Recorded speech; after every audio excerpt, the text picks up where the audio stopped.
दोस्तों नमस्कार, स्वागत है आपका ज्ञान की पिपासा चैनल पर। अगर आपने अभी तक चैनल को सब्सक्राइब नहीं किया है तो चैनल को कर लिया सब्सक्राइब और बेल आइकन को भी प्रेस करें ताकि चैनल से संबंधित सभी तरह के अपडेट्स आपको मिलती रहे। दोस्तों आज के इस ऑडियो आर्टिकल कार्यक्रम में हम भारत में नक्सलवाद यानी नक्सलवाद के बारे में जानने का प्रयास करेंगे कि कहाँ से यह शुरू हुआ, कैसे यह शुरू हुआ, इससे संबंधित तमाम चीज़ों को जानने का प्रयास करेंगे। तो आइए वीडियो को शुरू करते हैं। दोस्तों 26 अप्रैल 2023 की बात है। छत्तीसगढ़ का अनरपुर इलाका, जो कि छत्तीसगढ़ के दंतेवाड़ा इलाके में पड़ता है, दंतेवाड़ा जिले में। यानी 26 अप्रैल को छत्तीसगढ़ के दंतेवाड़ा जिले में अनरपुर इलाके में नक्सलियों के द्वारा किए गए एक आईईडी विस्फोट में एक वैन में यात्रा कर रहे 10 जिला रिजर्व गार्ड यानी डीआरजी डिस्ट्रिक्ट रिजर्व गार्ड कर्मियों और उनके चालकों के मारे जाने की खबर है।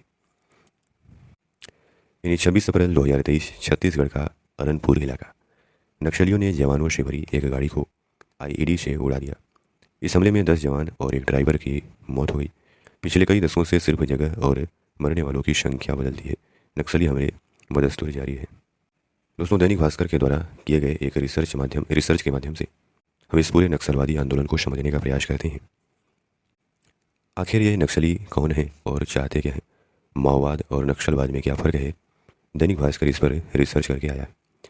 दुनिया में हथियार क्रांति से सत्ता, इस सब की शुरुआत होती है 19वीं सदी में एक जर्मनी के दार्शनिक के विचारों से।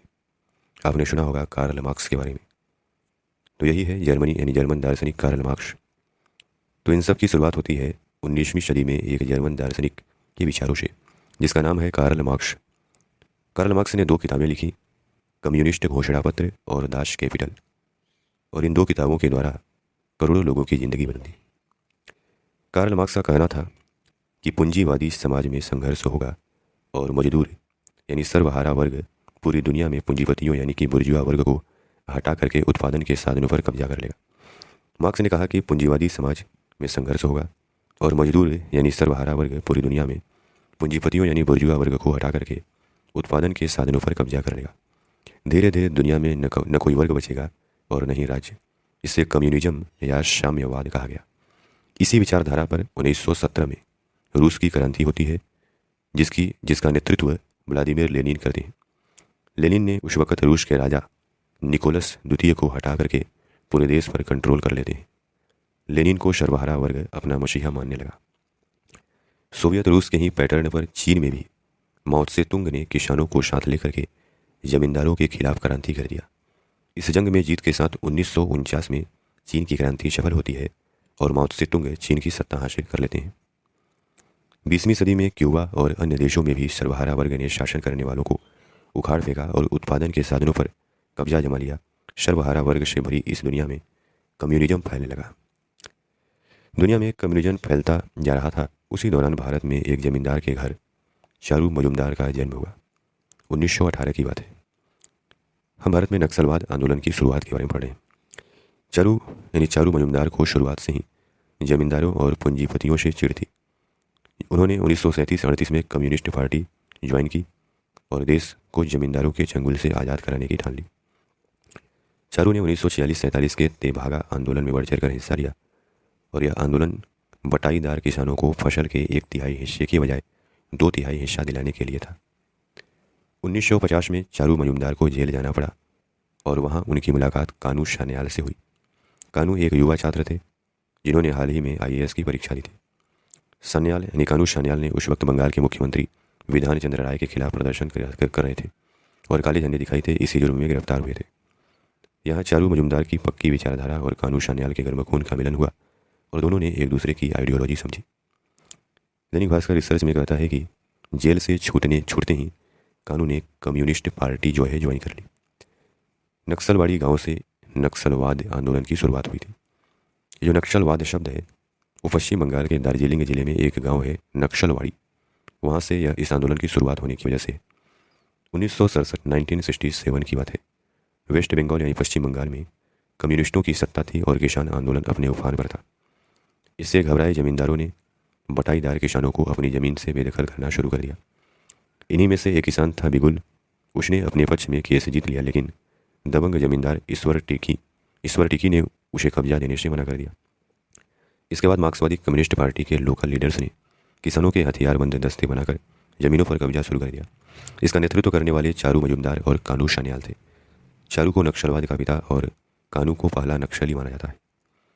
ये दोनों पढ़े लिखे शहरी थे और आंदोलन की मजबूती से इन्होंने 6 फीट 5 इंच के आदिवासी जंगल संथाल को अपने साथ जोड़ा। संथाल ने जमींदार नगेंद्र राय चौधरी का सिर कलम कर दिया और यहीं से एक सशस्त्र आंदोलन की शुरुआत होती है। ये सब कुछ उत्तरी बंगाल के दार्जिलिंग जिले के नक्सलवाड़ी थाना क्षेत्र में हो रहा था। नक्सलवाड़ी के नाम पर ही इस विद्रोह का नाम नक्सलवाद पड़ा और यही नाम आज तक चल रहा है। इसे मानने वालों को नक्सलवादी कहते हैं। चारू मजुमदार और कानू सान्याल चीन के कम्युनिस्ट नेता माओ त्से-तुंग को अपना आदर्श मानते थे, इसलिए नक्सलवाद को माओवाद भी कहा जाता है। नक्सलवादी आंदोलन के दो धड़े, चारू मजुमदार जंगल संथाल और कानू सान्याल के बाद नक्सली आंदोलन कई उतार चढ़ाव और बहसों के बाद दो तरह से धड़ों में बढ़ गया। पहला ऐसे नक्सलवादी संगठन जिनकी मान्यता है कि जनता अभी हथियारबंद क्रांति के लिए तैयार नहीं है, इसलिए हथियार छोड़कर राजनीति के जरिए उसे तैयार करना होगा। दूसरा खुद को माओवादी कहने वाला एक हथियारबंद संगठन जिसका दावा है कि जनता पूरी तरह से क्रांति करने के लिए तैयार है। इन्हें लेफ्ट विंग एक्सट्रीमिस्ट कहा जाता है। इनके प्रभाव वाले क्षेत्रों को रेड कॉरिडोर भी कहते हैं। बंगाल के नक्सलवाड़ी से शुरू ये कहानी कुछ दशकों में बिहार, झारखंड, छत्तीसगढ़, उड़ीसा, मध्य प्रदेश, महाराष्ट्र, तेलंगाना, आंध्र प्रदेश, कर्नाटक के पहाड़ी और जंगलों तक फैल गई। नक्सली आंदोलन शुरू करने वालों का क्या हुआ? तो चारू मजुमदार 1972 में चारू मजुमदार मोस्ट वांटेड थे। 16 जुलाई 1972 को गिरफ्तार कर लिया गया और पुलिस कस्टडी में लाल बाजार पुलिस थाने में चारू मजुमदार की मौत हो गई। परिवार का आरोप है कि पुलिस ने उनकी तबीयत खराब होने के बावजूद दवा और लाइफ सपोर्ट सिस्टम नहीं दिया। जंगल संथाल तो 1970 में संथाल को गिरफ्तार करके अलीपुर सेंट्रल जेल ले जाया गया। सरकार ने नक्सली कैदियों को रिहा करने की पेशकश की। सिर्फ एक शर्त थी कि वो हथियारबंद क्रांति का रास्ता छोड़ देंगे। संथाल ने इसे ठुकरा दिया। वो 1977 में रिहा हुए, लेकिन खुद को अलग थलग पाया। संथाल अवसाद और शराब की लत में शिकार हुए। 1988 में मौत हो गई। कानू सान्याल तो चारू मजुमदार की मौत के बाद कानू ने नक्सलवाड़ी विद्रोह की विफलता का दोष उनके सिर मढ़ा। कानू ने 1977 में पार्टी छोड़ दी और हिंसक क्रांति का रास्ता भी त्याग दिया और 2010 में आत्महत्या कर ली। नक्सलवादी आंदोलन के 3 फेज यानी दैनिक भास्कर ने अपने इस रिसर्च में नक्सलवादी आंदोलन को 3 फेज में बांटा। पहला फेज बताता है 1967 से लेकर 1973 तक चीन के कल्चरल रेवोल्यूशन से प्रेरणा लेकर के वेस्ट बंगाल से शुरुआत और आसपास तक सीमित ताकत के दम पर जमींदारों से जमीन लेते थे और पुलिस से बचने के लिए हथियारों का इस्तेमाल करते थे। 1972 में मजुमदार की मौत हुई। 1973 तक पुलिस ने नक्सलियों के सभी पावर सेंटर्स को खत्म कर दिया। फेज 2 1970 से 1994 तो यह आंदोलन 40 से ज़्यादा अलग अलग ग्रुप में बट चुका था, जिसे एकजुट करने की कोशिश की गई। इस फेज में आंध्र प्रदेश, तेलंगाना, ओडिशा के इलाकों में फैला। सुरक्षा बलों ने पलटवार किया तो हिंसा भी बढ़ने लगी। इसी फेज में करीब 9000 नक्सली सरेंडर किए। फेज 3 2004 से अब तक 2005 से 2011 तक हिंसा अपने चरम पर थी। यानी दोस्तों 2005 से 2011 तक देश में नक्सली हिंसा चरम पर थी, क्योंकि कई इंसर्जेंट ग्रुप्स ने हाथ मिला लिया था। अपने पीक के दौरान नक्सली देश के 9 राज्यों के 200 से ज़्यादा जिलों में फैल चुके थे। 2015 आते आते हालात थोड़े नॉर्मल हुए और इनका प्रभाव लगातार कम होता जा रहा है। नागरिकों की हत्या क्यों करते हैं माओवादी? माओवादियों के प्रभुत्व वाले इलाकों में जो उनकी विचारधारा को नहीं मानता, उन्हें पुलिस इन्फॉर्मर बता करके मार दिया जाता है। ग्रामीण इलाकों में अपनी ताकत दिखाने के लिए भी कथित रूप से वर्ग शत्रुओं को मारते हैं। इससे उनके परिजन माओवादियों से बगावत करते हैं, उन्हें भी मारा जाता है और ये चेन चलती रहती है। स्कूल और अन्य इकोनॉमिक्स स्ट्रक्चर पर माओवादी हमले के पीछे इनका मकसद होगा लोगों को मुख्य धारा से तोड़ना होता है, क्योंकि अगर लोग विकास में भागीदार हो गए तो माओवादियों का अस्तित्व खतरे में पड़ जाएगा। दैनिक भास्कर ने अपनी रिसर्च में बताया है कि अलग अलग वर्षों में कितने लोगों की हत्याएं की गई। 2004 में 466, 2005 में 534, इसमें सबसे अधिक हत्याएं 2010 में 720। उसके बाद लगातार कम होता गया और 2022 में 82 हत्याएं बताई गई। छत्तीसगढ़ तक सिमटे हैं नक्सली। यानी बुरी तरह से प्रभावित जिलों की संख्या 51 है।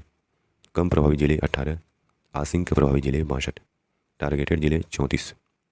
2013 की बात है, बुरी तरह प्रभावित जिले 12 हैं। यानी 2013 में नक्सली यानी बुरी तरह प्रभावित जिले भारत में 12 हैं। नक्सलवाद से प्रभावित जिलों की संख्या 12 है। कम प्रभावित जिले 16, आशंक प्रभावित जिले 92। 2018 में बुरी तरह से प्रभावित जिले 5, यानी कम प्रभावित जिले 4 और आशंक प्रभावित जिले 10। यानी यहाँ पर हम देख रहे हैं इन आंकड़ों से कि धीरे धीरे नक्सलवादी आंदोलन सिमटता जा रहा है। देश को नक्सलवाद से मुक्त किया जा रहा है। 2007 में देश में करीब 200 जिलों में फैले नक्सली अब सिर्फ छत्तीसगढ़ और उसके आसपास सिमट गए हैं। छत्तीसगढ़ में ही ज़्यादा नक्सली घटनाएं क्यों होती हैं? बिहार, आंध्र, तेलंगाना, उड़ीसा जैसे राज्यों में नक्सलियों को कमज़ोर करने में या ख़त्म करने में सेंट्रल पुलिस से भी ज़्यादा अहम भूमिका राज्य पुलिस ने निभाई है। इन राज्यों की पुलिस ने नक्सलियों से लड़ने के लिए एक स्पेशल टीम बनाई। इस टीम में उन्हीं राज्यों के जवानों और अधिकारियों की भर्ती हुई।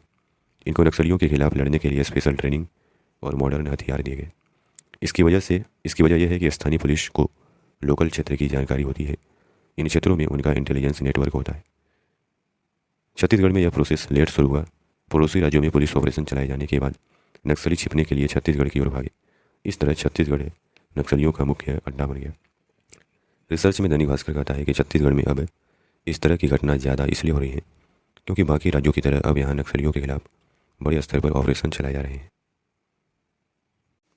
तो दोस्तों, इस प्रकार 1967 से शुरू होकर के यानी पश्चिम बंगाल के एक छोटे से गांव नक्सलवाड़ी से शुरू होकर के यह नक्सलवादी आंदोलन पूरे देश में यानी कि देश के अलग अलग राज्यों में फैला। बिहार, झारखंड, छत्तीसगढ़, आंध्र प्रदेश, तेलंगाना, कर्नाटक फैला। उसके बाद अब धीरे धीरे सिमटता जा रहा है क्योंकि इसके खिलाफ सरकारें कार्रवाई भी कर रही हैं और कई तरह के विकास